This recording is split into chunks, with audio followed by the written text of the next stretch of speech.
গত স্বৈরাচারী সরকার পতন হওয়ার পরে আমরা সবাই উচ্ছ্বাসিত ছিলাম, আনন্দিত ছিলাম, কিন্তু এখন 1-1.5 মাস 2 মাস যাওয়ার পরে আমাদের কিন্তু ওই উচ্ছ্বাস, ওই আনন্দ কাজ করছে না। কেন করছে না?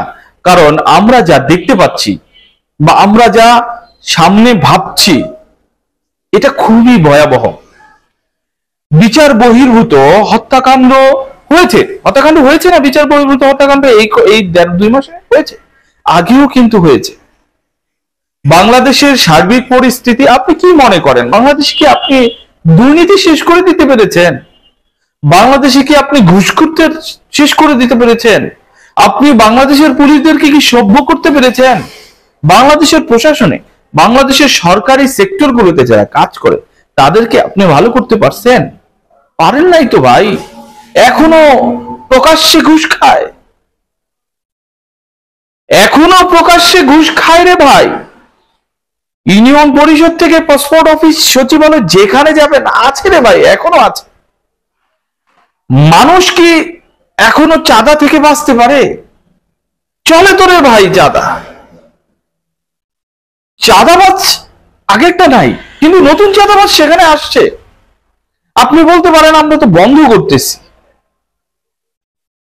বিশেষ ক্ষমতা দিয়েছি সেনাবাহিনীকে, সেনাবাহিনী তো অ্যাকশন নিচ্ছে, কাজ তো হচ্ছে। ভাই এটা কয়দিন করবেন এরকম? আপনি নির্বাচন দিয়ে যখন আরেকটা নতুন সরকার আসবে আপনি কি মনে করেন শেষ? ভালো করে ফেলতে পারছেন? তারা যদিও এখন বন্ধ করে, সেনাবাহিনীকে বন্ধ করছে। আপনি সেনাবাহিনীর বিশেষ ক্ষমতা কাল থেকে বন্ধ করে দেন।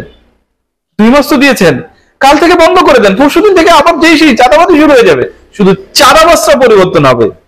আগে ক ছিল, এখন খ হবে। তবে এইটা নিশ্চিত থাকেন, আগে 1 টাকা চাঁদা দিতে হতো, এখন 2 টাকা দিতে হবে। এখন 2 টাকা দিতে হবে এবং দিতে হয়। আমি দেখেছি ভাই, বাংলাদেশে আমার অঞ্চল, আমি তো মুন্সিগঞ্জের মানুষ, আমি দেখেছি এখানে ডেজারে বালি কাটা, বালি ভরা, ডেজার্ট দিয়ে বালি ভরার বন্ধ ছিল টোটাল, এবং সেটা মোটামুটি 3 বছর। আমি এটা বিশ্বাস করি যে যদি এখনো স্বৈরাচারী শাসক থাকতো, শেখ হাসিনা সরকার থাকতো, এখনো সেটা বন্ধ থাকতো, সেটা চালু হতো না। কিন্তু সরকার, শেখ হাসিনা সরকারের হটানোর সাথে সাথে সেগুলো সব চালু হয়ে গেছে। কারা করছে ভাই? এখনো চালু, সেনাবাহিনীর সামনেই চালু। কে করছে? এই চক্রটা তো বন্ধ ছিল, এই সন্ত্রাসগুলো তো বন্ধ ছিল। মানুষের জায়গা জমি ভেঙে পদ্মায় বিলীন হয়ে যাবে এই চক্রটার কারণে। কিন্তু তাদের কর্ণপাত নাই, তারা তো পয়সা পাচ্ছে, অনেক পয়সা। আপনি চিন্তা করতে পারবেন না। আপনি খাতা কলম নিয়ে বা ক্যালকুলেটর নিয়ে বসলে, আপনাকে হিসাব করতে বললে আপনার ক্যালকুলেটর অঙ্ক শেষ হয়ে যাবে, লিখার কোডগুলো শেষ হয়ে যাবে। কত টাকা ইনকাম হয় প্রতিদিন আপনি হিসাব করতে পারবেন না। হচ্ছে তো দুর্নীতি, মহা দুর্নীতির উৎসব চলছে। আমি এখন কথা বলার স্বাধীনতা পাচ্ছি, আমি হ্যাপি। আমি সবসময় মজলুমের সাথে আছি, কারণ মজলুমের সাথে আল্লাহ আছেন। আমি ক্ষমতাধর অত্যাচারীর সাথে নাই।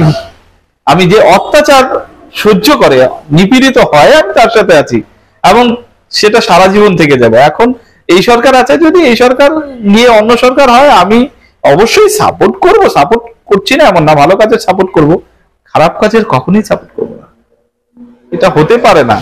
বাংলাদেশে যেটা চলছে, বাংলাদেশে আমরা যেটা দেখছি হবে, আমরা আতঙ্কিত। আগে তো ভয় থাকতাম, কোন দিন এই কথা বললে পুলিশ এসে ধরে নিয়ে যায়, কিন্তু এখন আতঙ্কে থাকি যে কোন দিন আমাকে এসে মেরে দেয়। হ্যাঁ, কোন দিন আমাকে এসে মেরে দেয়, ধরে যাওয়ার আতঙ্কটা এখন নাই, ভয়টা এখন নাই।